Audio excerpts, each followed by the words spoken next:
Hi guys, it's Steph here from the Novelty Corner. Welcome back to my channel and welcome to another Books Beside My Bed video. For those of you who are new here, I film one of these every week where I wrap up the last 7 days worth of reading, and for those who are very familiar with the series, welcome back. This is my reading week from the 5th until the 11th of July. I have been participating in Tome Infinity and Beyond, which is a science fiction readathon for the entire month of July so far. I have been watching a bit on TV. I have been on holidays and I needed a break.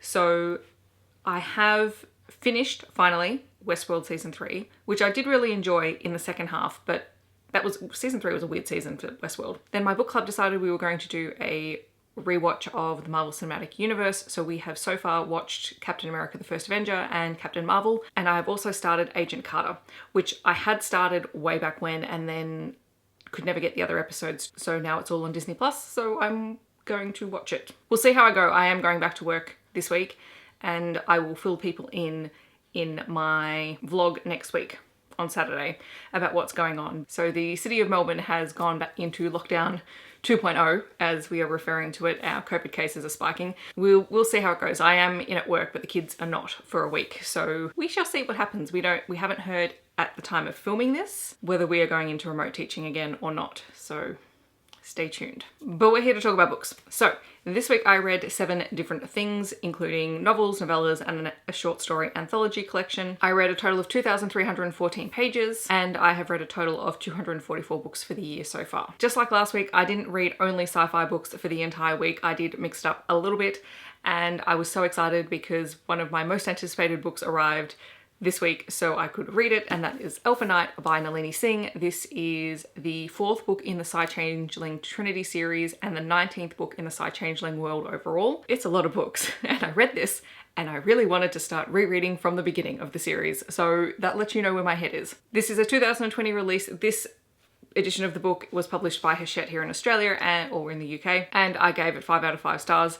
Is it an actual 5-star book? I don't know, but the nostalgia and the fact that I just adore being back in this world made it 5 stars for me, especially with everything else going on in the world at the moment. And in this particular book, we follow Selenka, who is a female alpha wolf, and we have not had a female alpha in any of the books so far, so that was super exciting. And Ethan, who is a former arrow. So an arrow is a human with some sort of psychic ability. Ethan is telekinetic and can teleport, among other things, but he believes that he is broken. And this one has a lot of tropes, including love or mates at first sight, fated mates. Normally that bothers me because their relationship starts pretty much in the first 2 chapters, but it didn't bother me in this because I trusted Nalini Singh would weave it together in a way that made sense, and it did in this world. So I really enjoyed it. I love that we get to explore a different wolf pack. So all of my favorite characters so far, with the exception of the bears, have been in one of the San Francisco wolf packs, the Snow Dancer wolves, whereas this time we were with the Black Edge wolves in Russia. And Selenka is an awesome lead female character, and she leads her pack and she has their respect and their trust, and you can see just how a different group functions, and it's similar but it's different, and I really appreciated that. So I just enjoy being in this world. It's really comforting, and I now really want the next book or to reread all of them. And I'm currently looking at all of them. They're right behind the camera and I'm just like, I just want to start again. I also read The Prince of Broadway by Joanna Shupe. This is the 2nd book in the Uptown Girls series. It was published in 2019 by Avon, and I gave it 3.5 out of 5 stars. I think I read the first book last week, maybe. In this one, we follow Clayton Madden, who is the owner of one of the most successful and exclusive casinos in New York. This is Gilded Age historical romance. He holds the secrets to a lot of prominent New York families, but there's one family who ruined his life when he was a child, and he has sought to destroy that family ever since, and now his plan's coming to fruition. And then we meet Florence Green, who is the sister of the main character from the first book. And Florence is the middle daughter in the family, and she's quite rebellious. She doesn't really want to play by society's rules, and she takes herself off to Madden's male-only casino in the hopes that she can engage him in tutoring her in how to run a casino, because she wants to open up a women-only casino in New York. He eventually agrees and then begins to realize that maybe it may not have been a great idea because he's very attracted to Florence. And there are some very steamy scenes in here. The only thing that didn't sort of raise this above a 3.5 stars for me was the fact that Madden's revenge, which, you know, typically is on Florence's father, it didn't seem to be justified, or, well, it could have been justified, but it just didn't seem like it fit the story. So I don't know.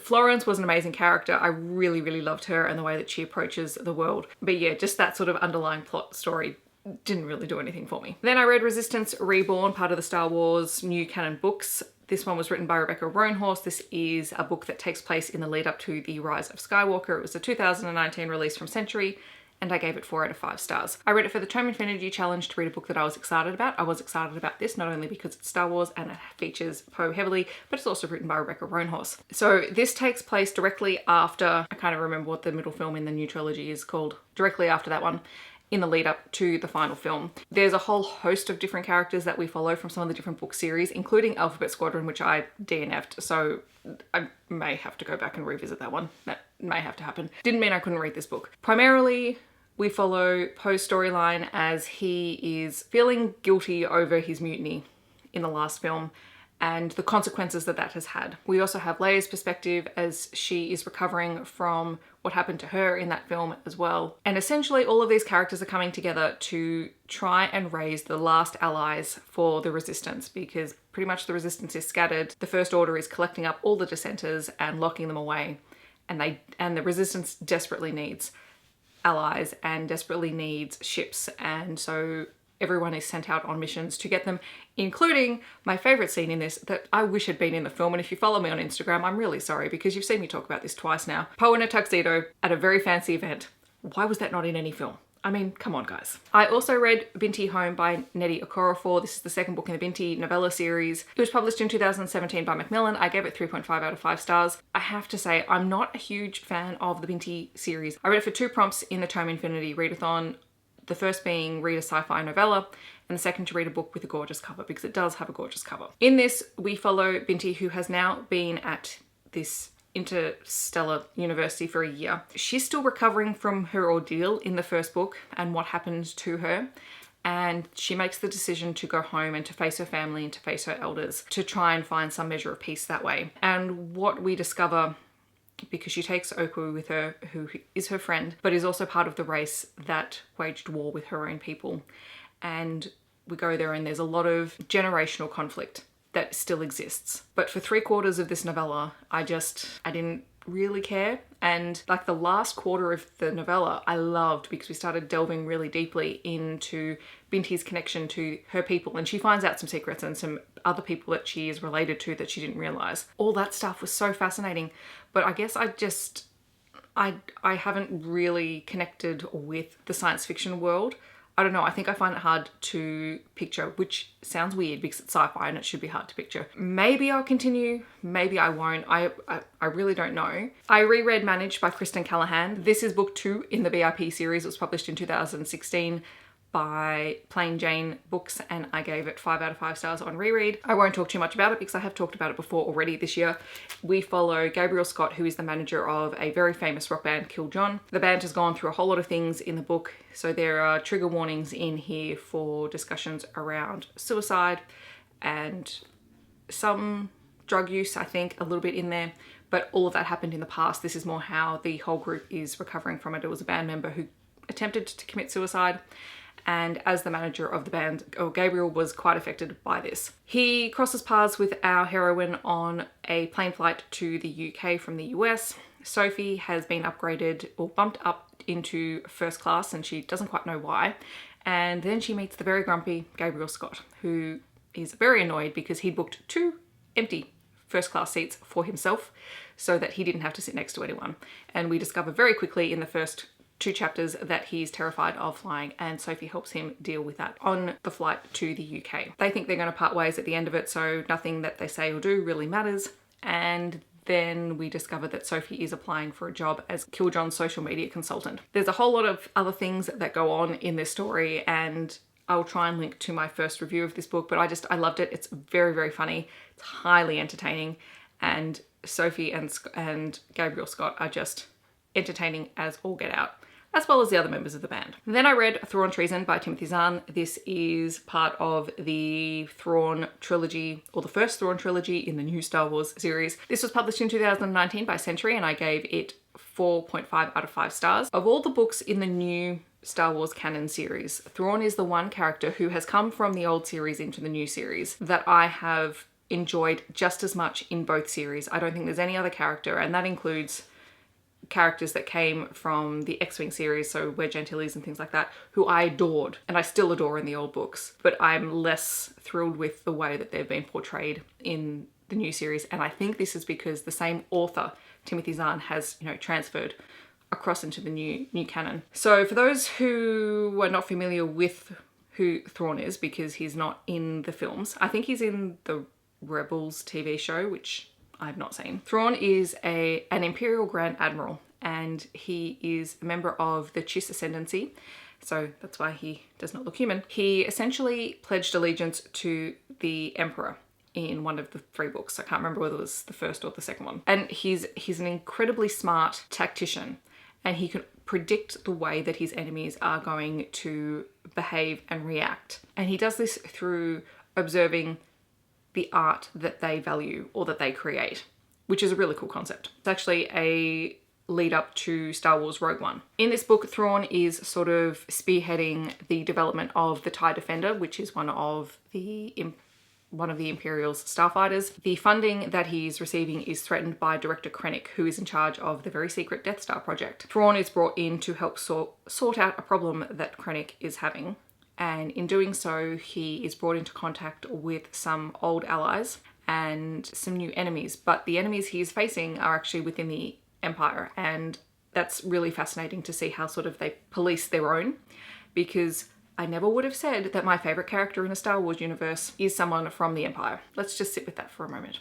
But it is a really good series. I love how Thrawn handles situations, the way that he processes things, and the way he's always one step ahead of everyone, even when it looks like he's not. I don't know, this is the series that I love, and I've just heard they're doing a new trilogy, and the first book comes out, I think, in September, and I'm really excited. I forgot to say, I read this for the prompts to read a book with Star in the title, Star Wars, and also for a book that is part of a larger series. And finally, I read The Paper Menagerie by Ken Liu. This was published originally in 2016 by Head of Zeus, and I gave it 4 out of 5 stars.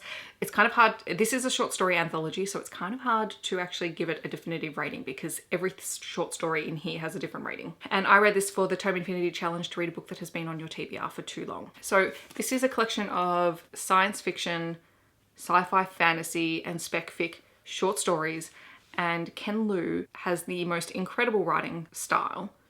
The way that he uses language is incredible. I have talked about Ken Liu very briefly before. He translated The Three-Body Problem, which was a Chinese science fiction novel that I read. It's very hard sci-fi, but was really cool and really captured my attention with the way that it had been translated. But he does write his own fiction, and he started in short form and he has since moved on to long form as well. All of his stories have this cool science fiction or sci-fi fantasy element woven into them, and they pretty much all deal with Chinese culture as well. And there are some elements of Japanese culture and other Asian culture woven into some of the stories too. So it's really, really interesting. I'll really quickly tell you about a couple of my favorite stories in it. The first one being the titular The Paper Menagerie, which is a gorgeous story about a young boy whose mother was bought as a Chinese bride by his father, and she struggles to learn English, and he never really connects with her, but she makes him these beautiful origami animals, and she has the ability to breathe life into them. So these animals come to life. But as he grows older, he becomes more embarrassed by his mother, and he locks these animals away. Just before she passes away, she asks him to remember her by revisiting these animals. And it is just beautiful and heartbreaking, and it was such a gorgeous story and so beautifully told that I wanted more of it. I also liked The Bookmaking Habits of Select Species, which is the very first short story collection in here, and is just sort of snippets of the way that different alien cultures view and treat bookmaking and how their stories are passed on. And it's just really cool and really inventive. And also The Waves, which is about a ship of humans who have left Earth on a journey to eventually find another world for humanity. So it's like a generational ship. and along the way they find, or they are given, the discovery of immortality, and it becomes the choice of each individual on the ship whether to live forever or whether they grow old. And it's based very much around what is sustainable on this ship. And then things happen later on at the end of their journey, and it was just very, very fascinating to read. So it's a really great collection if you like short stories. If you like Ted Chiang, you will probably enjoy this. So those are, well, these are the physical books that I read in the last 7 days. In the comments below, let me know if you have read any of these books or if you're planning on reading them in the future. I would love to know. Otherwise, feel free to let me know what you have been currently reading. I hope that wherever you are in the world, you are having a wonderful day, you are staying safe and healthy and happy, and I'll catch you guys in my next video. Thanks so much for watching. Bye guys.